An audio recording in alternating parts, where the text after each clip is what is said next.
Então, beleza? Mais uma vez aí, estamos aí, vamos fazer mais um pequeno vídeo. Época de pandemia, época dos ensinos à distância, ensinos síncronos, assíncronos. Os professores eles têm que realmente se desdobrar dentro desse contexto para que alguns assuntos possam ser ministrados para os vestibulares. Como eu já disse, velho, Deus perdoa, o vestibular não irá perdoar. Pode esperar que suas faculdades aí preferidas não irão perdoar. Serão letais e solicitarão dos alunos dizendo o seguinte: os senhores tiveram condições de adquirir conhecimento em outras situações que não só na parte presencial do professor. Dito isso, vamos lá a um tema que eu vou colocar o nome de Atmosfera 1, porque eu vou dividir talvez em 2, 3 vídeos pequenos de 10, 12, 13 minutos, não sei, o que der para fazer. Eis um assunto que parece fácil, eis um assunto que todo mundo diz é fácil, e quando cai, velho, tem muitas nuances que arrebentam. Então, na realidade, esta camada chamada atmosfera, ela tem algumas funções interessantes. Uma das primeiras funções, não é a proteção da Terra. Esta proteção da Terra, por exemplo, contra alguns tipos de radiações que seriam danosas ao planeta, principalmente a radiação ultravioleta, onde nós temos uma camada chamada ozonosfera. Lembrando aos senhores que a Terra não é um bolo. O que é isso, professor? Geralmente, assim como o termo lençol freático, que o pessoal acha que é um rio que passa por baixo da terra, e não é. Você tem todo um processo ali, não é, nos espaços intersticiais da água, entre os interstícios é que a água fica acumulada, e é dado muitas vezes dentro, nós mesmos professores damos esta imagem que existe um lago embaixo da terra, e não é assim. A mesma coisa acontece quando se fala de camada da Terra. A pessoa acha que é um bolo, entendeu? Tem uma camada aqui e elas são retilíneas e uniformes, e não são. Elas variam de altitude conforme a latitude, variam de altitude muitas vezes conforme seja dia ou noite em algum hemisfério, variam de altitude por vários fatores. Por isso que eu sempre falo que climatologia, velho, é extremamente complexo. A questão não se prevê tempo, fazem-se prognósticos para saber se nós temos um índice de acerto, para saber se realmente acontecerá determinado fenômeno ou não. Por quê? Porque não segue uma lógica matemática, eu já falei isso em alguns vídeos. Não é 2 mais 2 são 4, não. Existem vários fatores que influenciam dentro desse processo. Talvez uma das matérias mais difíceis e complexas, como eu já disse para vocês. Dentro da geopolítica da Guerra Fria, existia um grande estudo de climas, climatológicos e meteorológicos, por isso o interesse no clima. Quem dominar esse mecanismo domina o mundo, porque causará chuvas secas aonde quiser, a hora que quiser. Então, a proteção da Terra de radiações, aqui no caso, coloquemos aqui a radiação ultravioleta, principalmente pela ozonosfera, que vamos mostrar daqui a pouco para vocês. Também nós temos aqui, de certa forma, a retenção do calor que trouxe vida. O efeito estufa, e novamente vamos repetir para os senhores, cuidado com isso, efeito estufa e aquecimento global. Apesar de parecerem sinônimos, não são. O efeito estufa é um efeito que nós temos no nosso planeta, e graças a eles nós temos a vida. A temperatura da Terra está girando em torno de 14,8, 14,7 até 15 graus Celsius, variando essas variabilidades que nós temos. Então nós temos vida porque nós temos água em abundância e uma temperatura que faz com que nós tenhamos esta evolução de vida que tivemos dentro dos bilhões e bilhões de anos que nós passamos no planeta. Quando eu falo nós, não estou falando ser humano.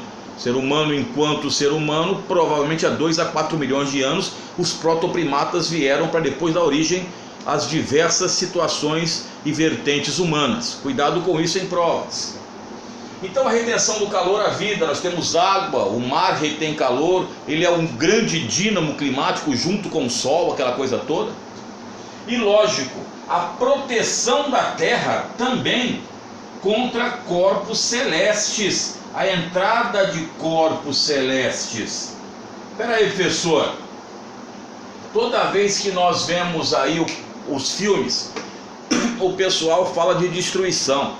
Eu aprendi na escola que existia uma extinção gigantesca chamada extinção do Cretáceo, que provavelmente um corpo celeste tenha caído na região onde hoje é o Golfo do México e fez aquela região ali, criou o Golfo do México. Temos ali alguns testemunhos, como por exemplo a cratera do Arizona. Aqui no Brasil, né, nós descobrimos aí um corpo celeste que caiu chamado Bendegó, que está no Museu do Rio de Janeiro, não é? Geralmente composto de ferro, tá, filho? Eu falei alguns corpos celestes. Certa feita, reza a lenda que eu li, que corpos celestes até o tamanho de um ônibus mais ou menos, eles quando adentram a atmosfera, eles entram em combustão e chegam aqui praticamente nada.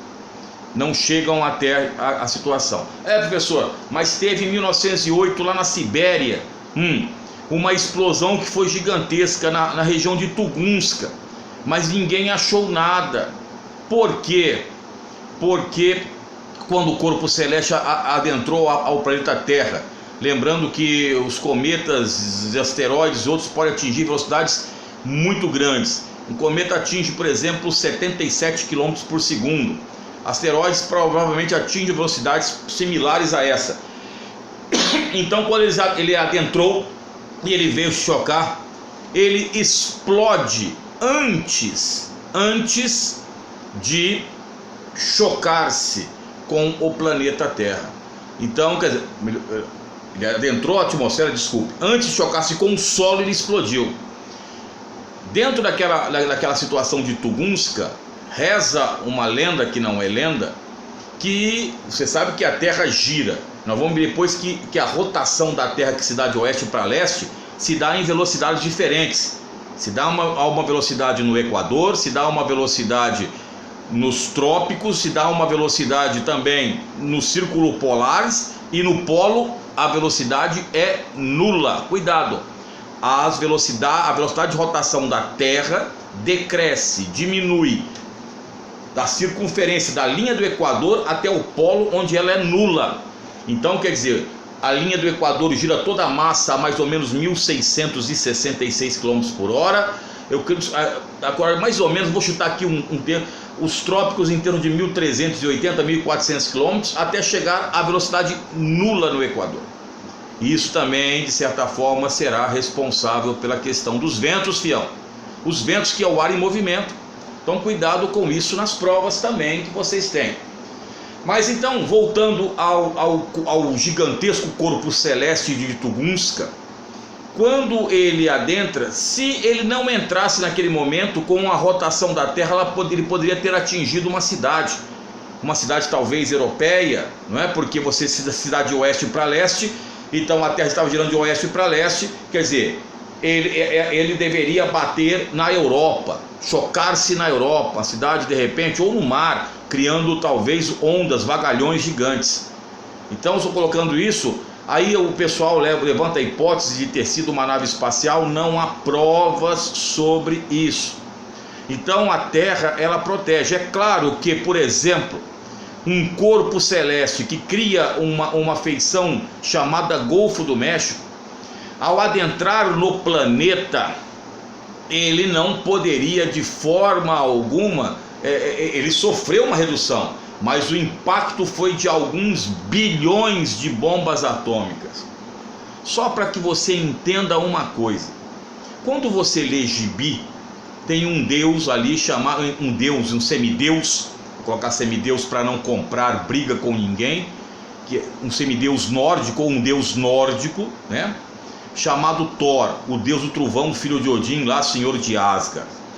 Ele, com o martelo dele, que é o Mjolnir, feito de um artefato que não existe no planeta, pelo amor de Deus. Uru não existe, Adamantium não existe, e Kryptonita não existe, e Vibranium não existe, hein?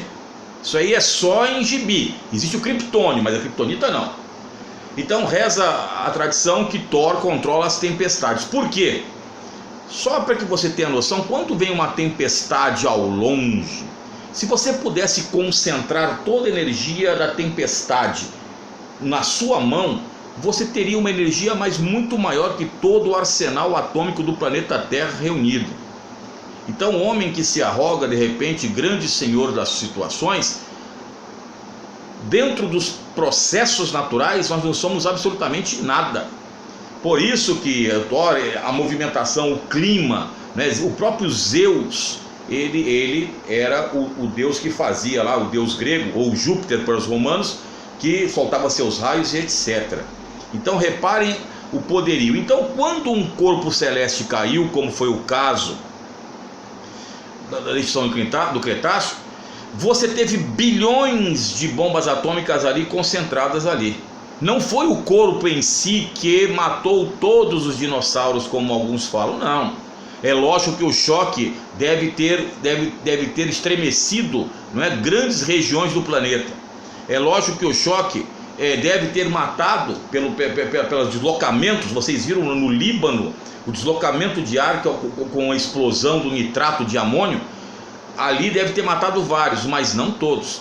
Na realidade, você sabe bem, quando o asteroide ele choca-se com o solo, ele levanta uma grande quantidade de material, de sedimentos para a atmosfera, gerando o fenômeno que nós chamamos de inverno nuclear. E esse inverno nuclear, você sabe que então é como se houvesse uma capa de sedimentos que diminuiu a incidência de energia no planeta, causando a morte principalmente de vegetais. E dentro da teia alimentar dos animais, o que acontece? Simples, filho. Primeiro os herbívoros vão, depois vão os carnívoros, e vão sobrar os seres menores. Graças a essa extinção, os mamíferos vieram à tona. E nós, quem nós? Os velhos crocodilos sobrevivemos no pântano. Enquanto os dinossauros ficavam se matando, a gente ficava só com um zoinho assim, ó, no pântano, esperando as presas. E o crocodilo, por uma questão energética mesmo, de falta de comida, foi diminuindo aí seus 12, 10 metros, né, ou 15 metros, diminuindo até chegar ao tamanho gigantesco aí dos crocodilos do Ganges de água salgada, com 6 metros, mais ou menos 7 metros, que são consideráveis. Então, aí os mamíferos e as aves, tanto é que no terciário nós temos a era dos mamíferos e as aves. Introduzimos vocês de certa forma aqui. E no próximo vídeo, que será a Atmosfera 2, nós vamos falar sobre a composição da atmosfera e as camadas da atmosfera, para que você fique a pampa e crave, né? Você não deve lembrar, mas cravar as travas da chuteira, igual o grande Moisés, que foi zagueiro do Vasco, fazia antigamente, e foi o grande técnico do Bangu em 1985, quando o Bangu foi vice-campeão brasileiro e jogou muito tempo no Corinthians. Ele era meu ídolo, Moisés. Quando eu jogava bola, eu me mirava muito nele. Daqui para baixo era perna, canela. Tamo junto, já Elvis. Vamos dar aquela parada louca Abreu para falar sobre a Atmosfera 2, as camadas propriamente ditas, filho.